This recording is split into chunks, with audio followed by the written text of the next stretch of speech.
Olá! Hoje eu quero trazer para você um novo assunto, um tema especial da Palavra de Deus.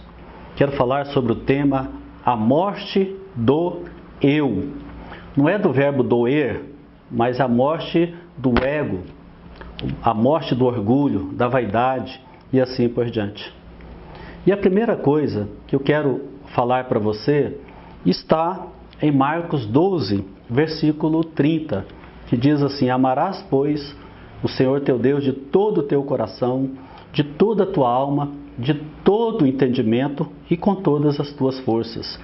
E o segundo mandamento semelhante a este é: amarás o teu próximo como a ti mesmo. No verso 29, fala assim: ouve, ó Israel, o Senhor teu Deus é o único Senhor. Então aqui eu quero dividir esse texto para efeito de estudo da seguinte forma: amarás, pois, o Senhor teu Deus com todo o seu coração, amarás, pois, o Senhor teu Deus com toda a sua alma, amarás, pois, o Senhor teu Deus com todo o seu entendimento e, por fim, amarás, pois, o Senhor teu Deus com todas as tuas forças. É interessante que, para que esse amor seja desabrochado na nossa vida, nós temos que limpar esse recipiente chamado templo. Nós somos hoje o templo do Espírito Santo. E a Bíblia diz em Romanos 5,5 que o amor de Deus é derramado em nossos corações pelo Espírito Santo que nos foi outorgado. Então nós somos o recipiente que contém e que solta, que libera, que irradia esse perfeito amor. Então o que é? A primeira pergunta: amar a Deus sobre todas as coisas, amar a Deus com todo o seu coração, é priorizar Deus. Em Mateus 4, versículo 4, diz assim: nem só de pão viverá o homem, mas de toda palavra que procede da boca de Deus. Lá em Mateus 6,33, diz assim: buscai, pois, em primeiro lugar o seu reino e a sua justiça, e as demais coisas vos serão acrescentadas. Então, amar a Deus com todo o nosso coração é priorizá-lo em tudo. Ele tem a primazia em nossas vidas. Por exemplo, se o seu cônjuge chegar em você e falar assim: olha, eu enjoei do seu Deus, você escolhe, ou eu ou Deus. Você vai falar para ele: olha, eu te amo muito, eu creio que você é a pessoa que Deus colocou na minha vida, mas eu não vou barganhar você com Deus em hipótese nenhuma, porque Deus é absoluto, é a nossa principal prioridade, é nele que nós confiamos, é nele que nós depositamos a nossa fé, a nossa força, a nossa existência. Tudo que somos e tudo que fazemos é para honrar e glorificar o nome de Deus. A segunda coisa é amar a Deus com toda a nossa alma.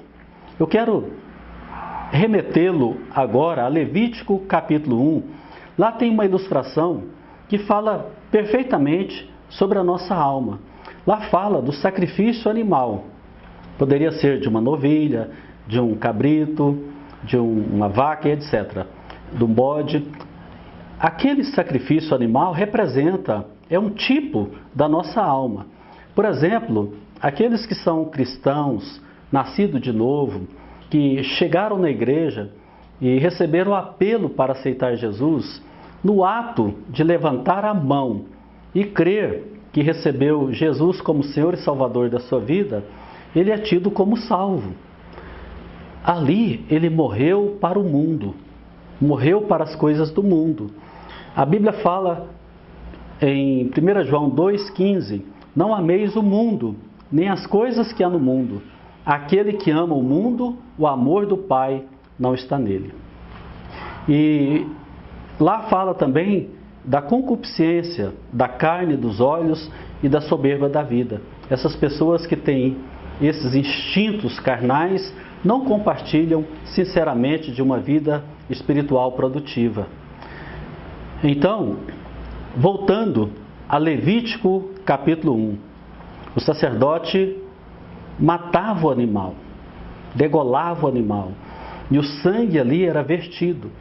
O sangue aponta para Jesus na cruz, vertendo, derramando o sangue para nos purificar de todo o pecado. Então, quando você chegou na igreja e recebeu Jesus como Senhor e Salvador, você morreu para o mundo, da mesma forma que aquele animal também morreria para aquela existência. Então, depois o sacerdote tosquiava o animal. Hoje nós temos o maçarico que passa o fogo e queima o pelo.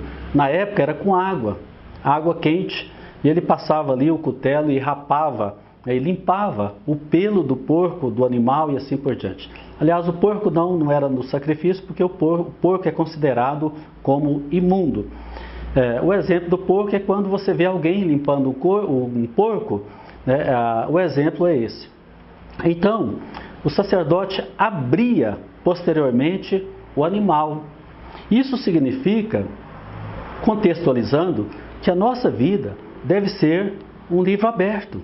Não temos segredos, nossa vida não é escusa, nós não fazemos nada escondido, temos uma vida transparente. Então aquele que vive com Cristo agora, não vive mais debaixo do jugo da mentira, da escravidão do pecado e assim por diante. Depois que o sacerdote limpava, depois que ele partia, cortava o animal, ele tirava a parte interior, o redenho, a fissura, e aquilo era jogado fora do arraial. As tripas, intestino delgado, grosso e assim por diante. Então todas essas coisas pequenas do interior do animal não servia para o sacrifício. E hoje, nós deveríamos ser assim também. Às vezes vivemos enfesado.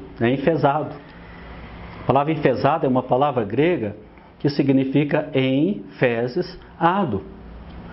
Então tudo isso no nosso interior deve ser lavado com a palavra de Deus. Então a água do sacerdote limpava todo o animal e essas coisas espúrias eram lançadas fora do arraial. Então é isso que nós devemos fazer também com a nossa vida. Jogar tudo que não presta fora. Arrepender, aplicar o sangue de Jesus, nos purificando de todo pecado, mudando radicalmente a nossa vida, praticando o bem, sendo bom cidadão e fazendo as coisas para glorificar e exaltar sempre o nome de Deus. Depois que essa parte era jogada fora, o sacerdote então vinha com mais água e limpava o animal. Depois o animal era esquartejado. O esquartejamento do animal fala do nosso quebrantamento. Então, fala da nossa postura genuflexa, ajoelhada, louvando, glorificando ao nosso Deus. Sendo uma pessoa humilde no sentido literal da palavra. A palavra humildade no original é aquele que é humilhado, aquele que passa por humilhação. Uma pessoa humilde não é aquela pessoa destituída de bens, pobre, paupérrima, não. O humilde é aquele que sofre humilhação, que passa por pressão, que passa por dificuldade. Ele vê isso tudo como uma oportunidade de melhorar a cada dia um pouco mais. Depois do processo do esquartejamento, cada parte do animal era colocado na prateleira. Isso significa que a nossa vida também deve estar em ordem. Organizar tudo. Roubava, não roube mais. Prostituía, não prostitua mais. Então, Deus promove uma restauração completa na nossa vida. Então, tudo aquilo que contraria, que opõe a Deus, precisa ser abandonado. Nosso achismo, nossas ideologias humanas, nossa forma de pensar, de agir, nosso orgulho, nosso ego, tudo isso tem que morrer na cruz de Cristo, para que possamos renascer com a mente limpa, livre, para glorificar e para exaltar o nome de Deus.